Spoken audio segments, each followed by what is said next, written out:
¿Y si te dijera que hay una isla en el mundo gobernada legalmente por 3 naciones soberanas diferentes? O que, a pesar de ser famosa por sus antiguas e impenetrables selvas, actualmente es el sitio de construcción de una megaciudad futurista de alta tecnología. Desde una cueva subterránea gigante en la que pueden caber 40 aviones Jumbo, hasta un reino del siglo XIX gobernado por un aventurero inglés rebelde. Bienvenido a Borneo, una masa de tierra que alberga algunas de las anomalías geográficas más extremas del planeta.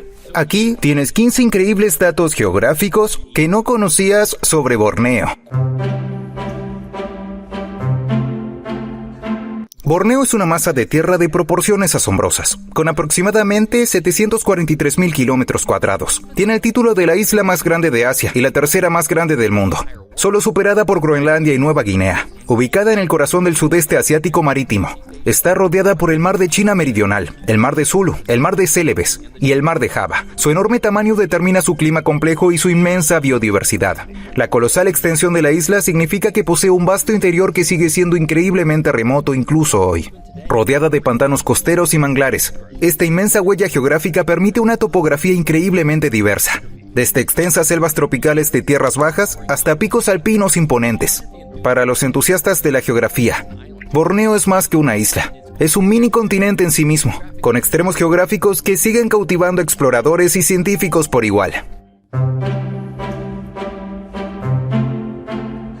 Adentrarse en las selvas de Borneo es como viajar en el tiempo. Se estima que esta vasta selva tropical tiene unos 130 millones de años, lo que la convierte en una de las extensiones continuas de selva primaria más antiguas del planeta, mucho más antigua que la famosa Amazonía. Su increíble antigüedad se debe en gran parte a su ubicación cerca del Ecuador, lo que le permitió permanecer relativamente intacta por los devastadores cambios climáticos de la última era glacial. Mientras los glaciares arrasaban otros continentes, las selvas de Borneo prosperaban. Este periodo ininterrumpido de estabilidad climática permitió a la flora y fauna evolucionar y especializarse en completo aislamiento durante millones de años. El resultado es una densidad de biodiversidad asombrosa. Una sola hectárea de bosque de tierras bajas de Borneo puede contener más especies de árboles que toda América del Norte junta, sirviendo como un museo viviente de la historia evolutiva antigua que ha sobrevivido contra todo pronóstico.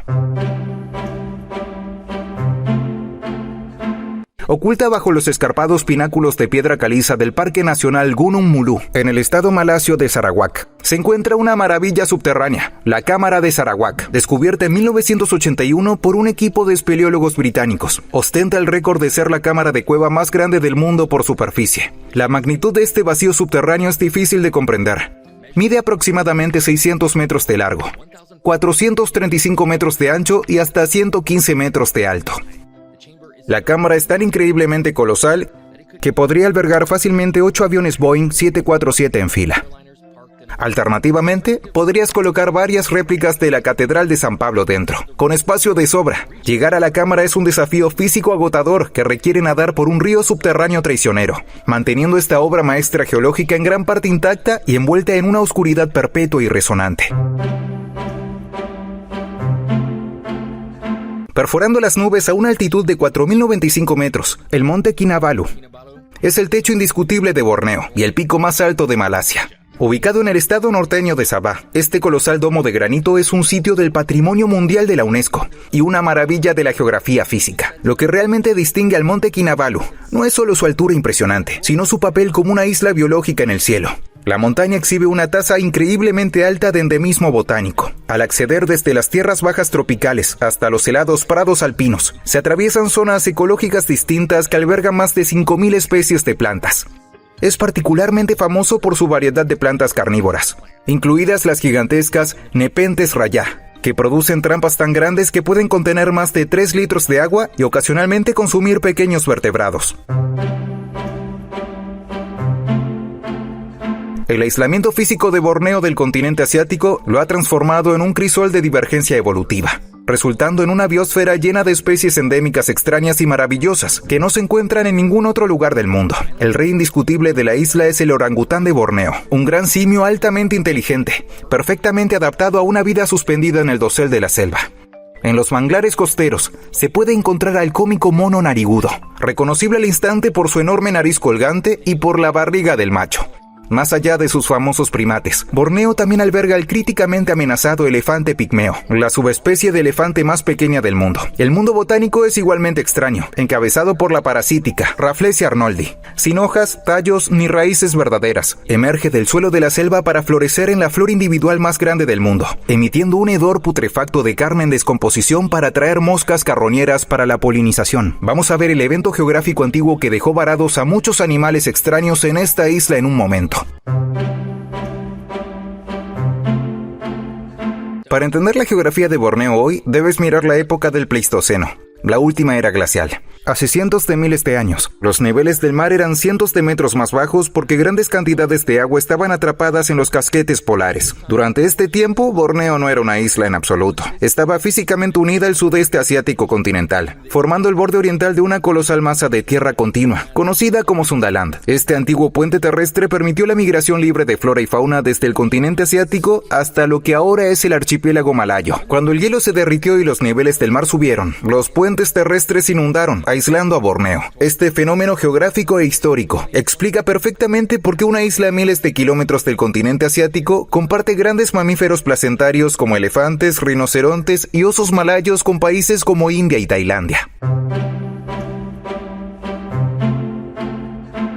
Las cuevas de Naya, en el estado malasio de Sarawak, no son solo maravillas geológicas, son uno de los sitios arqueológicos más importantes de todo el sudeste asiático. Este enorme sistema de cuevas sirvió como refugio antiguo, preservando un impresionante registro de la profunda historia humana. En 1958, arqueólogos desenterraron un cráneo humano fosilizado en lo más profundo de las cuevas, conocido como el cráneo profundo. Las técnicas modernas de datación han confirmado que tiene aproximadamente 40.000 años. Este descubrimiento revolucionario demostró que los humanos anatómicamente modernos, Homo sapiens, han habitado la isla de Borneo durante decenas de miles de años, migrando a través del antiguo puente terrestre de Sundaland. Más allá del famoso cráneo, las cuevas están llenas de evidencia de ocupación humana continua, incluidas herramientas antiguas, cerámica y hermosas pinturas rupestres de matita, que representan botes y figuras humanas, ofreciendo una ventana a la vida prehistórica en la isla.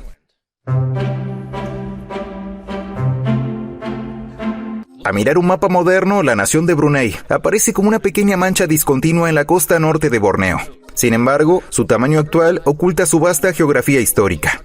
Desde el siglo XV hasta el siglo XVII, el imperio de Brunei fue una poderosa talasocracia islámica, un imperio marítimo cuyo poder se concentraba en los mares y las rutas comerciales costeras, en lugar de vastos territorios interiores. Durante su edad de oro, el sultán de Brunei ejerció influencia y control sobre casi todo el perímetro costero de Borneo, así como sobre grandes partes de las actuales Filipinas, incluida Manila. El imperio prosperó controlando el lucrativo comercio del alcanfor, especias y productos de la selva que pasaban por el mar de China meridional. El eventual declive de este dominio marítimo masivo, impulsado por la expansión colonial europea y los conflictos internos, redujo a Brunei al pequeño, aunque inmensamente rico, petroestado que reconocemos hoy. La historia de Sarawak, el estado malasio de Borneo, presenta una de las anomalías geopolíticas más extrañas del siglo XIX. El gobierno de los rayas blancos. En 1839, un aventurero inglés llamado James Brooke navegó hacia la región en su yate fuertemente armado. Pronto se encontró ayudando al sultán de Brunei a sofocar una rebelión local. En un sorprendente giro histórico, el sultán recompensó a Brooke en 1841, otorgándole una extensión de tierra y concediéndole el título de Rayak de Sarawak.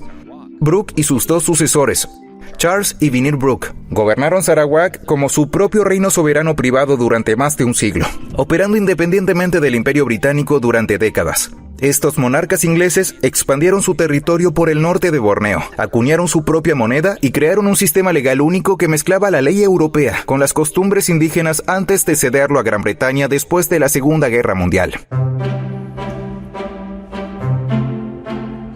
Las fronteras políticas modernas que atraviesan las tensas y aparentemente impenetrables selvas de Borneo no fueron formadas naturalmente por montañas o ríos. Fueron trazadas en papel por diplomáticos europeos sentados en salones a miles de kilómetros de distancia. La forma geopolítica de la Borneo moderna fue influenciada en gran medida por el Tratado Anglo-Holandés de 1824, buscando resolver disputas comerciales de larga data y prevenir conflictos militares en las Indias Orientales. Los imperios británico y holandés acordaron dividir el archipiélago malayo en esferas de influencia distintas. Los holandeses reclamaron el sur y los británicos consolidaron el poder en el norte. Este tratado de la era colonial sentó las bases geográficas para la división política moderna de la isla, que finalmente se formalizó en una convención de 1891. Esto creó una frontera internacional que hoy separa el territorio indonesio de Kalimantan en el sur de los estados malasios de Sabah y Sarawak en el norte.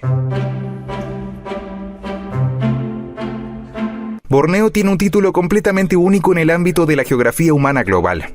Es la única isla en el mundo que está administrada legalmente por 3 naciones soberanas separadas. Este fascinante arreglo geopolítico es un legado directo de la influencia de la era colonial. La mayor parte de la isla, que comprende el 73% de su masa terrestre, pertenece a Indonesia y se conoce colectivamente como Kalimantan. La franja norte de la isla, que representa alrededor del 26% del territorio, conforma Malasia Oriental, que incluye los 2 estados más grandes de Sabah y Sarawak. Finalmente, completamente rodeado por el estado malasio de Sarawak y frente al mar de China Meridional, se encuentra el pequeño y rico en petróleo Sultanato de Brunei, que posee el 1% restante de la isla. Navegar por la geografía de Borneo requiere comprender 3 sistemas políticos, economías e identidades nacionales distintas, que comparten una sola masa terrestre continua. El interior accidentado y surcado de ríos de Borneo es el hogar ancestral del pueblo Dayak, un término colectivo amplio utilizado para describir a más de 200 subgrupos étnicos indígenas distintos. Un pilar de la geografía humana tradicional de los Dayak es la icónica casa larga. En lugar de construir aldeas extensas de chozas individuales, muchas comunidades Dayak construyen estructuras de madera masiva sobre pilotes, diseñadas para albergar a toda una aldea bajo un solo techo continuo. Una sola casa larga puede extenderse por cientos de metros a lo largo de una ribera y acomodar a más de 100 familias. Estas increíbles hazañas arquitectónicas están elevadas sobre pilotes de madera para protegerse de las inundaciones monzónicas y amenazas históricas. La casa larga es perfecta para la vida comunitaria, con una amplia veranda compartida utilizada para socializar, ceremonias y procesar cosechas, mientras que los cuartos familiares permanecen privados, reflejando una sociedad muy cooperativa profundamente conectada con el entorno de la selva circundante. La geografía humana de Borneo está experimentando uno de los cambios intencionales más dramáticos de la historia moderna, debido a que la actual capital de Indonesia, Yakarta, está severamente superpoblada, crónicamente congestionada y hundiéndose rápidamente en el mar de Java. El gobierno indonesio ha emprendido un megaproyecto sin precedentes: trasladar la capital a Borneo. Actualmente en construcción en las selvas de Kalimantan Oriental, la nueva ciudad se llama Nusantara, una antigua palabra javanesa que significa archipiélago. Este esfuerzo multimillonario tiene como objetivo trasladar el centro de gravedad económico y político lejos de la isla de Java. Los planificadores imaginan Nusantara como una ciudad forestal sostenible y de alta tecnología, impulsada por energía renovable. Sin embargo, esta masiva reubicación geográfica ha generado un intenso debate sobre el posible impacto ambiental en los frágiles ecosistemas de Borneo y el desplazamiento de las comunidades indígenas locales en el camino de la nueva metrópolis. Borneo es un paraíso para los lingüistas, representando uno de los paisajes más diversos lingüísticamente del mundo. La geografía física accidentada de la isla, caracterizada por densas e impenetrables selvas, empinadas cordilleras y complejos sistemas fluviales, históricamente hizo que viajar y comunicarse fuera increíblemente difícil. Como resultado, pequeñas comunidades indígenas vivieron en un profundo aislamiento unas de otras durante miles de años. Este aislamiento geográfico extremo fomentó un entorno donde los idiomas únicos podían desarrollarse y evolucionar de manera independiente. Hoy en día, los expertos estiman que hay alrededor de 170 idiomas indígenas distintos y cientos de dialectos variados hablados en toda la isla, desde los complejos idiomas tonales de las tierras altas del interior hasta las lenguas comerciales austronesias costeras. Este asombroso mapa lingüístico es un reflejo directo de cómo el terreno físico de Borneo ha moldeado la comunicación humana, la cultura y la identidad a lo largo de milenios. Quizás el ejemplo más profundo de interacción humano-ambiente en Borneo es el crecimiento explosivo de la industria del aceite de palma. En las últimas décadas, la demanda global de este versátil aceite vegetal, presente en todo, desde lápiz labial hasta fideos instantáneos, se ha disparado. En respuesta, vastas extensiones de la antigua selva de Borneo han sido taladas y despejadas para dar paso a plantaciones agrícolas increíblemente vastas y geométricas. Este cambio en el uso del suelo ha alterado radicalmente la geografía humana de la isla. Aunque el auge del aceite de palma ha impulsado sin duda un desarrollo económico significativo, ha creado empleos y financiado infraestructura moderna, ha tenido un costo ecológico severo. La conversión de hábitats naturales en plantaciones de monocultivo ha reducido drásticamente el espacio vital para la fauna endémica como el orangután y ha transformado el paisaje de la isla en un dosel selvático salvaje a filas organizadas de agricultura. Borneo es una isla peculiar, no solo porque está dividida entre 3 países diferentes, sino porque casi todo lo demás sobre ella también es único. Y eso la convierte en uno de los lugares más fascinantes de la Tierra. Espero que hayas aprendido todo sobre Borneo. Si lo hiciste, mira este video sobre por qué la geografía de Pakistán es un problema. Gracias por verme. Hasta la próxima.